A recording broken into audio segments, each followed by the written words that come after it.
Hi, this is Jessica from melifecoach.com. That stands for My Enneagram Life Coach. And today I have a video prepared on growth paths for types 3, 6, and 9. So eventually I will make a video for the other types as well, but there is a reason that we're doing it in this order. Types 3, 6, and 9. Well, I should back up. So the Enneagram is a personality typology that explains human behavior in 9 different ways. That we can show up as humans in 9 different ways. All of us show up in one of those ways naturally, but with Enneagram work, we can learn to expand to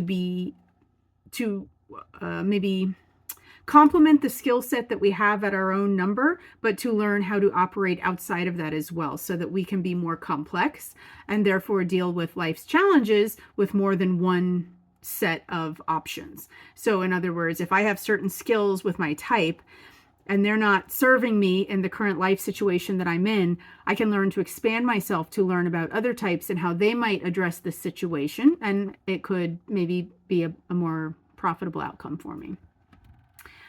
Okay, so growth paths. One of the things I love about Enneagram is and I've mentioned this before, it's a dynamic system, which means whatever type you are, like I just said, you can and do move into other types. And the first thing that it's helpful to know, and the easiest tool for us to know how to improve where we currently are, is to explore what Enneagram calls the growth path for each number. So the Enneagram typology is depicted in an image, and it's a circle with 9 points around it. It's almost like the face of a clock. Point 9 is where 12 would be on our clock. And then from 9 to the right, it goes around 1, 2, 3, 4, 5, 6, 7, 8. The drawing itself has lines that connect the numbers to one another, and those lines indicate paths of growth and also disintegration. Now, today we're just going to talk about growth paths. So in other words, if you know your number, then you can look at the Enneagram drawing and you'll see that your number has 2 lines coming out to it that connect it to 2 other numbers. One of those numbers is your growth path. Another funny thing about Enneagram is the central numbers 3, 6, and 9 form a triangle in the middle. And the other numbers 1, 2, 4, 5, 7, 8 are not in that triangle. So there's a triangle that connect 3, 6, and 9, and the other numbers have some zigzag squigglies that we're not going to talk about today. And here's what's so wild about 3, 6, 9. People who come from types 3, 6, and 9 are in that inner triangle, and that means if you are a 9, for instance, we're going to talk about this today, your growth path is to look like a healthy 3. If you are a 3, your growth path is to look like a healthy 6. And if you are a 6, your growth path is to look like a healthy 9. 3, 6, and 9 are the center numbers in each of the 3 intelligence centers. I have videos on that if you go back and look on the head, the heart, and the gut space. So what's really interesting about the central numbers in each of the intelligence centers is the number in the middle is actually least connected and least able to use the skill set in that center to their advantage without doing some self-work. Now, it doesn't exactly have to be Enneagram work, right? Like, this is just growth behavior. We know now through neuroscience that humans can learn new behaviors. You can learn to show up as a different version of yourself. We only learned this in the last less than 50 years. So you can create new neural pathways, and you do that by repetition.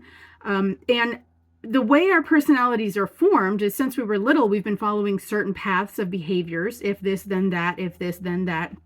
But now we know about brain plasticity, which means you can learn a different way to respond. So what's happening in types 3, 6, and 9, which is not happening, by the way, in the other Enneagram types, is they're in a closed loop.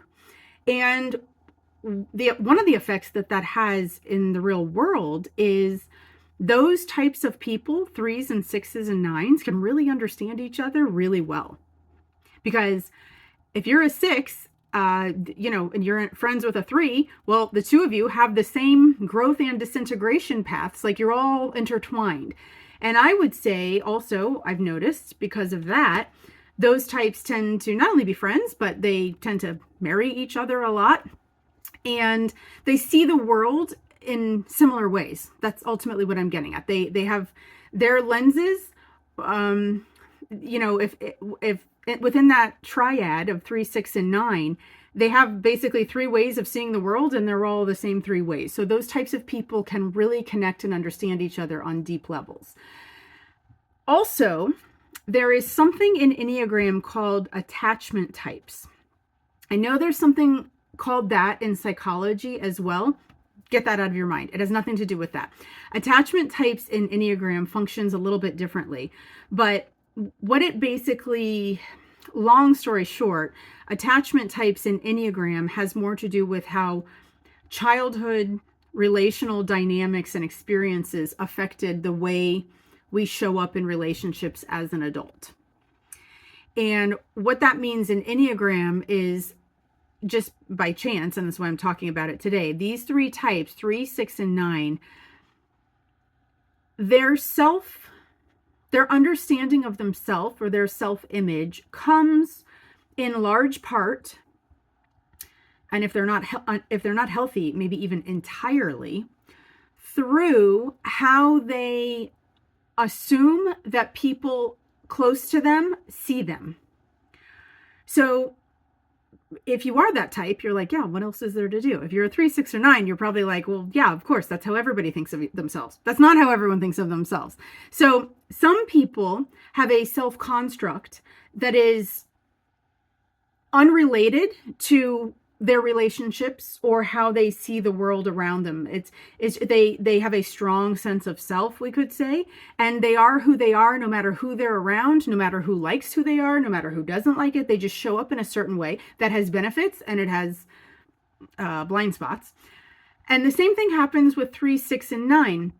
They tend to understand themselves in relationship to how they are understanding their standing with the people who they're closest to. So we'll talk a little bit more about that as this goes on, but that's why they're called attachment types, because their self-image is somewhat attached to their relationships. If you pull the relationships aside and just ask them who they are freestanding, it's a lot harder for them to know. They'll tend to incorporate those close relationships as they define themselves. Again, there's nothing wrong with that, but not everybody does it that way. Also, because of that, types 3, 6, and 9 sometimes have a much more difficult time knowing what their Enneagram type is. And I'll talk a little bit, I think, in these notes about why that might be, but for each of them do it a little differently. But again, their identity is through other people. And so if you just set them aside and ask them to describe themselves, it can feel confusing because they want to know, well, describe myself in what context? Describe myself in relation to who? So if you are not sure what your Enneagram type is yet, and if you've done maybe a little bit of exploring, or if you've taken multiple tests and tested differently every time, if you're having that experience, it is likely that we can at least narrow it down to 3, 6, or 9, because 8s usually know they're 8s. 1s often know they're 1s. 5s know they're 5s, right? And the other numbers are much easier to recognize themselves by the definitions given in Enneagram. Sometimes 3s, 6, and 9s take weeks, months, years to land on their number. Okay, so here's what we're going to do today. I'm going to go through type 3, 6, and 9, tell you what that type is like at their best within their type. Like as a 3, a healthy 3 is somebody who is, so 3 is in the heart center. Okay. When we talk about the centers of intelligence, if you're a type 3, you're in the heart center. My word for 3, different teachers use different words. The numbers are what stay the same from Enneagram teacher to Enneagram teacher. These titles can do change. My word for type 3 is adapting achiever. Adapting, right there in the name. 3s are known for showing up as the situation requires of them. So they can adapt. They're very adaptable. Achiever, I put in there because 3s are very focused at being ambitious. They are very self-assured, probably maybe even the most self-assured type. 3s have a lot of self-confidence. That's not true of every type, but type 3s just naturally come with a lot of self-confidence. They're into healthy competition. They want to be their very best version of themselves. They're motivating. They're exemplary. You know, part of when a 3 is at their best like this, they're trying to like encourage the world to be a better place, right? They're being the best version of themselves because they want you to be your best version of yourself. So it's a beautiful gift that they bring, this really like excellent image of humanity. That's sort of what 3s are striving for. They have a very can-do attitude. And that's what a 3 looks like at their very best. Okay, at their worst, ouch, this is going to hurt a little bit. I'm sorry. I'm going to do this for every type. Here's what's ironic. Even though they're the center of the heart types, as I mentioned, these central numbers do not effectively tap into the skill set of their heart type, of their intelligence type. So even though 3s are in the emotional center, most 3s will report not being very in touch with their emotions. They know they have emotions, which is something because some of us don't. Like that's a win right there. But because they're so focused on their goals and doing what they want to do in life and hitting the target, they are prone to push their emotions aside and deal with them later. So 3s do have a connection to their heart and their emotions, but they don't often sit in those emotions and learn what those emotions have to teach them. So they're too busy doing to tap into those emotions. So at their lowest, they're not tapping into their emotions, which is a shame because they're actually very gifted in that area. They are shape-shifting to impress people. Sometimes that's even in a deceitful way, meaning sometimes like they will present to you as something that they are not in order for you to respect them, or in order for you to promote them, or in order for you to think highly of them. They can be very opportunistic. They are very often looking out for themselves, conceited, and boastful. There's something 3s do that is when they're not at their healthiest. They can do these. Not every type of 3 is prone to doing this as often, but they're like self-promotional commercials that they do. It's like you'll be talking to someone and then he'll just stop it, like, and then all of a sudden just tell you how great he is for like 60 seconds, like a commercial, and then resume the conversation you were having. And you're like, huh, that was weird. What was that? Anyway, that's the 3 commercial. And when they're not at their best, if you love a 3 and they're doing that around you, that's like a lifeline that they are not feeling worthy. That's where that's coming from. So there's a real like over desire to impress people, which at the lower levels can disintegrate into some not good stuff. The reason they can't see themselves clearly, remember I just mentioned it can be hard for them to know their 3s. And some 3s can. Some 3s right away, they know they're Enneagram 3s. I've worked with 3s who do know they're 3s, and I've worked with 3s who were in the dark for a long time. If they can't see themselves clearly, it's usually because they fundamentally, all 3s, because they're heart types, they feel worthless and not loved. So they are working overtime, and they are working to cover up those big feelings of shame. Right? They don't want to pay attention to those feelings, and they're going to try to like impress and win so that they don't have to be shameful anymore, even though it's not, that won't fix it, but it seems to them like that's going to fix it.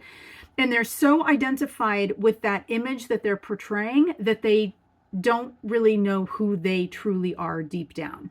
So that's why it can be hard for them to identify themselves as threes, because if a three has worked really hard to climb that corporate ladder, even though his dream was to be, a piano player, he might say, yeah, no, I'm business minded. I'm a professional. I'm a CEO.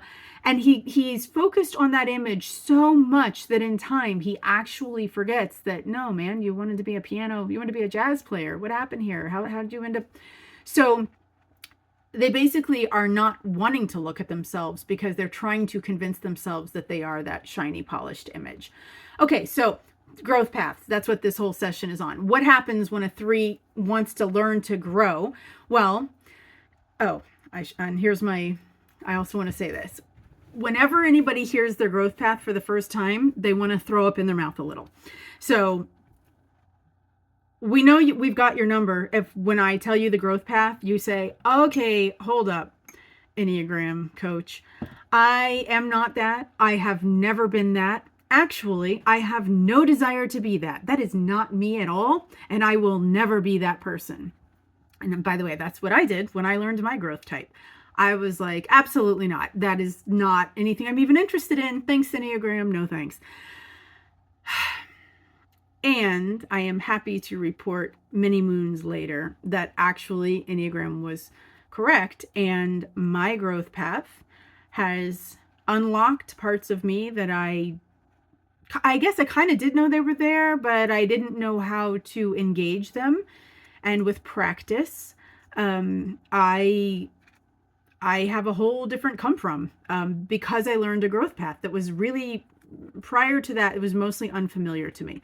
So the growth path for these confident, overly ambitious, status conscious type threes is to move to 6. When a 3 moves, and they follow that line, right? They have a line right to 6. That's their growth path. When a 3 makes the healthy move to 6, number 1, they notice their feelings. Because ironically, 6s are very in touch with their feelings, even though they're head center. We'll get to that later. So 3s, when they shift into 6 space, they can notice their feelings. They can start engaging their minds by thinking up sound strategies before they jump into action. What I mean by that is 3s are notorious for falling prey to situations, relationships, positions, jobs that opportunities that come their way, that when they see the opportunity at first, like first glance, like their gut feel is like, yeah, this will help me become who I want to be, or this is going to do to my image what I want my image to be done, and yeah, this is winning, I want to be a winner. But what they don't do, and they do that thing, whatever it is, yeah, this will be so great, I'm going to do this, it's going to be so great. They jump right into the commitment without thinking. But that's what we're saying, they could start thinking and strategizing and asking themselves, is this really the move that's best for me? Should I really buy this property? Should I really be with this person? Should I really chase this job? Should I really, is this career field really the career field that I want? Or do I just think it's going to boost my status if I have this property or this person or this career or this? So that's the benefit of a 3 moving to 6. Now it's going to require them to slow down, and 3s do not want to be told to slow down, because it feels to them like to slow down means to not hit the goal as fast, and they're trying to win and they're trying to be first and they're trying to hit their goals. But what they've noticed, if they've lived a bit, is this whole thing about jumping into things quickly hurts them more than it helps them. So when a 3 makes a healthy move to 6, they notice their feelings, they think up a sound strategy before jumping into action, they recognize what could go wrong with their grandiose plans before taking the first step.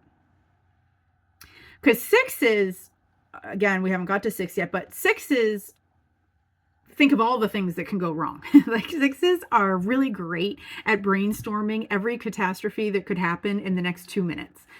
Threes get so overconfident. Oh no, that's not going to happen. Oh, I'm a winner, winning. Like they just go right after it.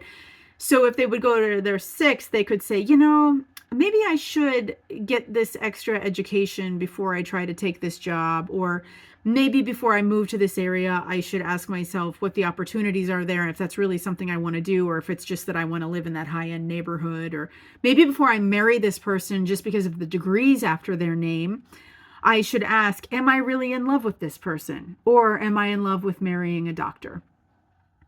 So these are the types of things that threes need to ask themselves. What could go wrong with my plan? Because that's not something they normally ask. Concerned about how their decisions affect others. Because normally when a three is in her low space, she's making decisions kind of for herself, not considering those closest to her and how they're going to be affected. But a six almost always considers people before making any kind of move forward. So for three, moving to healthy six space, it's, how is my decision? If I jump into this, how are my friends, family, coworkers, how is that going to affect people? They're much more cooperative when they move to six space. They're humble and teachable. Sixes are known for humility and teachability. Also because they're head types, right? So they want information, they want to learn. So a six is not going to come at you as if they don't know anything. I mean, if you offer a six information, they're interested. So the three, it's helpful for them to move into this six space, become teachable, and pause is the last one. Just pause. Awkward. Yeah, that was for threes. So threes don't like pausing, but that would be helpful if they would pause more like a six. Okay, now let's move into six space. Sixes, my word for them, are dutiful inquisitors. Dutiful because sixes, when they have locked on to either a person or a career or a political belief or a religious belief or an ideology or a sports team or the Elks Club or, their poker group, whatever. When they have committed to a group, they will go down with that ship. Like they are known for being so dutiful, maybe even overly dutiful. Maybe they should jump ship sometimes and they don't, but that's why the word dutiful is in their title. And then also inquisitor, because a six questions everything. Everything in a six's life is questioned. In fact, if you're married to a six, you know this because they actually question if you still like them, like on a regular basis. Sixes will regularly question everything. Now, they're very curious, and that is actually a gift. That's a good thing to question things. And when they're at their best, sixes are amazing. They're very responsible. They're very warm. They're loyal, like I just said. They are security-minded. Now, that's sixes don't usually want to be shocked or surprised. They don't want anything unexpected popping up on them. I bet they hated those. I know I'm old, but remember that toy that was like the Jack in the Box, and then it would like pop and it's scary. Sixes don't like that. They want security. They're security minded. They are team players. They are helpful and they are funny. That's a six at their best.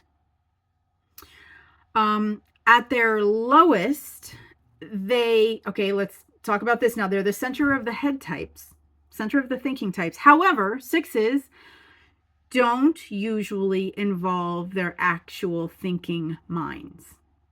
Sounds crazy, I know, but ironically, they're usually so wrapped up in their emotions that they can't think clearly. And I know, and sixes, if you are a six, you're going to buck that I even just said that, because remember, they are questioning everything. That's like their job. It's how they're wired. It's what they do. But what happens is their emotions confuse them, fear primarily. And since they can imagine all of the things that can go wrong in any situation, they become very uptight, pessimistic. They can have analysis paralysis about moving forward in a situation because they say, yeah, but what about this? But what about this? Oh, have you thought of this? Well, I don't know. And I don't know. They can have extreme self-doubt and self-loathing. They complain a lot and they're very defensive. Ouch. Sorry, guys. I know that hurt. That's what a 6 is like at their lowest. The reason they can't see themselves clearly, remember I said 3s, 6s, and 9s can have a hard time identifying their Enneagram types. And I'm even going to say, I believe 6s have the hardest time of all. But I will say, I do know several 6s and some of my clients and have really identified right on the first shot. So kudos to them. But most 6s that I have worked with, I'm not even exaggerating, have a real hard time landing on 0.6. The reason they can't see themselves clearly, when we talked about 3, right, we said the reason they can't see themselves clearly is they confuse themselves with the image that they're trying to portray. But that's not what's happening at 6. At 6, what's happening is 6's core issue is they don't know what or who to trust, and they don't trust themselves. So it's like every time they make a decision, they doubt themselves. So if they think they're an Enneagram type 6, nope, maybe I'm not, right? It's like 1 step forward, 2 steps back. And that causes profound fear. Because when you feel like you never have stable ground to stand on, you're going to be nervous. And that profound fear and that the anxiety that is evoked around, oh my gosh, I don't know how I am. Maybe I'm this, maybe I'm that. It depends. They usually use the word it depends. That's a word that you'll hear 6s say all the time. And what's happening when they're saying that is they're micro parsing out little details down to the molecule, right? So most of us, if you say, are you a cheerful person? Most of us know what I'm asking. And most people will say, yeah, or not really. Like that's a, if you ask a 6 that, they're going to say, it depends. It depends on what day it is. It depends on if my stomach hurts. It depends on if I have a headache. It depends on if I'm at work or not. It depends on who I'm with. It depends on if my ex is near me. It depends on if I have cookies. It depends on, they're not wrong. Right? That's valid. But what they have a hard time with big picture because they're so micro detail focused. And that is because of the security thing, because they want to make sure they get it right. So it can be hard for a 6 to know who they are or what they are because there's so many moving parts, and they're not wrong. There are so many moving parts. And they will often, again, I mentioned that in the description, they will kind of, it depends on who they're around. Right? They might say, well, I'm happy if I'm around this person, but not if I'm around this person. So again, they have a hard time just saying, I am generally happy or I am generally not happy. That's not something that's an easy question for them to answer. Again, they always question their assumptions, not even their assumptions, any assumptions presented to them. If you're a 6 watching this, you're questioning and doubting everything I say. That's fine. It holds water, promise. And sometimes they're just contrary for contrary's sake. They often look outside of themselves for that support and validation and security that they're looking for. And anyway, long story short, when you're a 6, and if you're not in the upper levels of it, you are really struggling with all of this self-doubt and anxiety and not believing in yourself and looking to other people to maybe help you out or encourage you or be with you because you don't want to be abandoned. Okay. When a 6 emerges into their highest version of themselves, they look like healthy 9s. That's the growth path for them. Healthy 9s, when they move to 9, first of all, they can participate in actual thinking and problem solving because 6s do know how to be detail oriented. I just mentioned that. They do know how to look through all the details. They're very competent in that. They don't trust themselves in it, but I'm telling you, they're very good at that. They're hyper aware of things that can go wrong. And so one of the things we say to 6s is if you could think of as many things that could go right in this scenario as could go wrong, then you could have a more balanced look at things, right? Because normally they'll put 100 things that could go wrong, but 2 things that could go right. Balance that out, baby. Balance that out. So The move to 9, they actually start effectively problem solving. 9s are good at problem solving. So instead of doing a catastrophe brainstorm, they can do a success brainstorm. Well, what could go right in this situation? What if I apply for this job? What if I water my plants today? What if I, all the positive things that could happen. Also, at 9, they can just relax. Namaste. Because their anxiety can keep them so amped up and so defensive and so hypersensitive. It's so good for a 6 to move into that 9 space and just lay in a hammock and feel the breeze. They can do this. If you're a 6, you know what I'm talking about. You know the energy shift in you when you move into this 9 space. Also, in this space, you trust people, including your spouse, right? 6s can have a really hard time. Even people that are closest to them, they can doubt. But when a 6 moves into their 9 space, they give people the benefit of the doubt. Love always gives people the benefit of the doubt. They enjoy life's little gifts. They're optimistic. 6s, you can be optimistic. And you also know this because 6s, as I mentioned before, they can be very funny and very fun. If you catch a 6 on a good day, they're wonderful, wonderful. So when they start going down that rabbit hole of negativity, remind them it's just as easy to go down the rabbit hole of optimistic thinking. In their 9 space, they trust themselves. You know what, 6, you don't know everything, but you know enough to make a move forward. And that's all you got to do today. Just what's the baby step today? You are capable. You have probably studied this. I just had a 6 tell me today, and you know who you are if you're watching. They got a new job, and they're super qualified for this job. There is no reason. I mean, that's why they got the job. And even the person that hired them said, "Oh my gosh, you're a great fit. We know you're going to do great." And then the 6 is like, "I don't actually think I'm going to do great." I'm like, "Yeah, you are going to do great. You're fully capable. You have studied to show yourself approved. You've done all your homework. You know what you know, girl. You got this." 6s, when they move into their 9 space, they are stable. And they think, yeah, you know what? I did prepare for this. I know how to do this.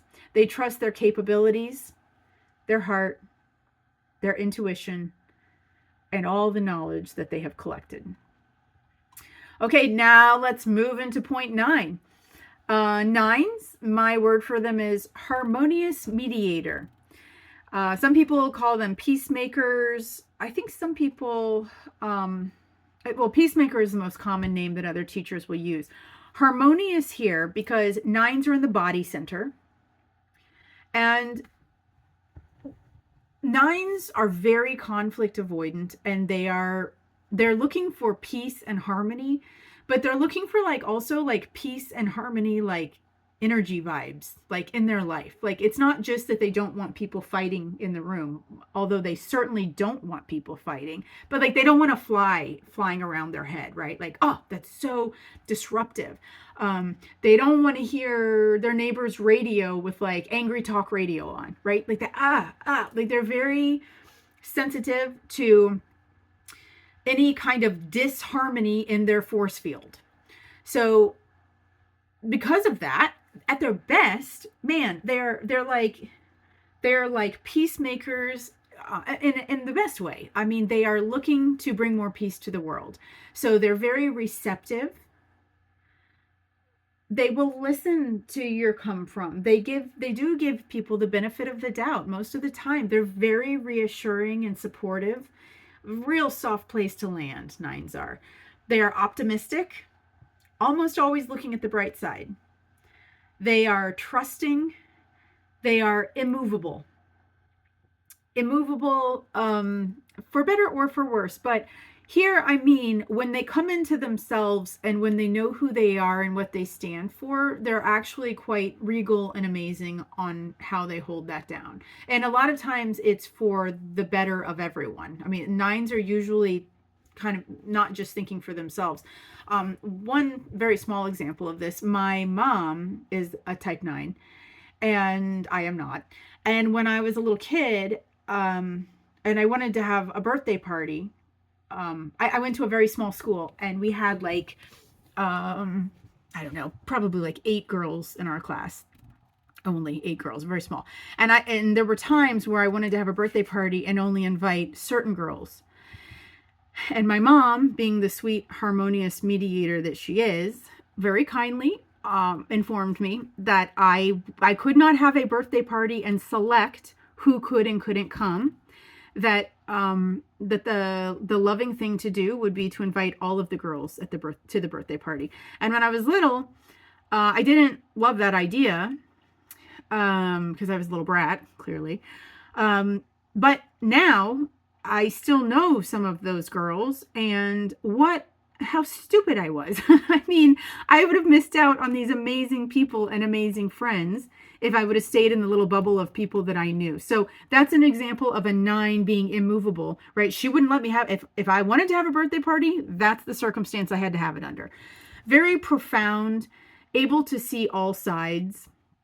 9s are, I think of them kind of like judges, but in a good way, like a good loving judge who's really trying to, when they're at their best, right, really serving justice and love and peace to everyone for everyone's good.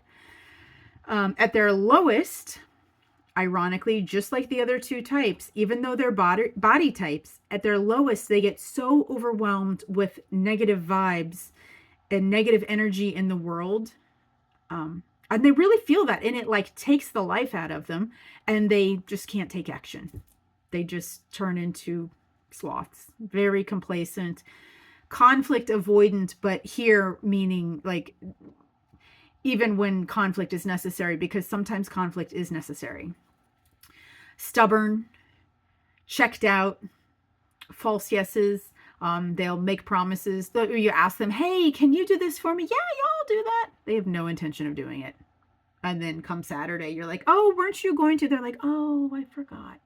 So at their lowest, it's like dipped out, dissociated, gone, checked out. They might be physically present, but they have exited the building. So the reason they can't see themselves clearly, back to why do they maybe not know they're 9s? Well, fundamentally, they have fallen asleep to themselves because they have sensed that they don't matter. 9s have a false belief that other people are more important than they are.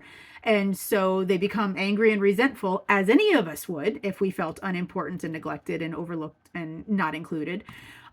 So as a workaround, which doesn't work because only doing the actual work works, but they just fall asleep to themselves, turn themselves down more. And then when you ask them who they are, their identity is formed by their primary connections, which serve as a distraction to them. So if you ask them who they are, they will define themselves in relation to their friends or their job or their family, but they don't have a main identity formed outside of those contexts. If you just singularly ask them who they are apart from everything else, it's empty. It's a void. Okay, so their move to 3 is their growth path. So we're talking about growth paths here because there's hope for all of us. So for a 9, the growth path is to move to 3.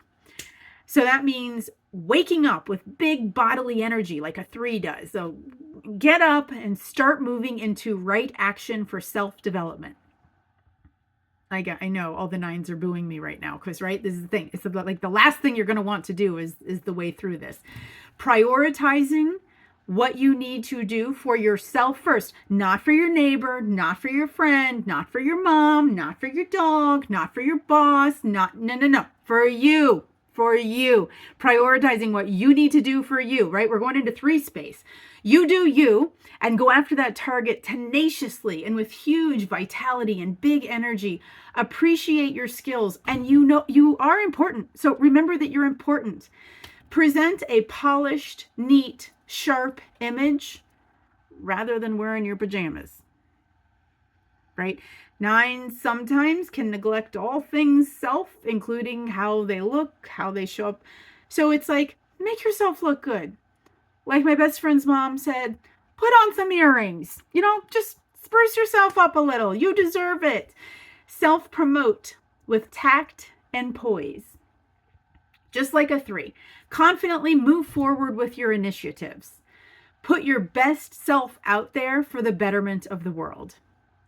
And that's the growth path all the way back to 3. So we just went around the triangle of 3, 6, 9.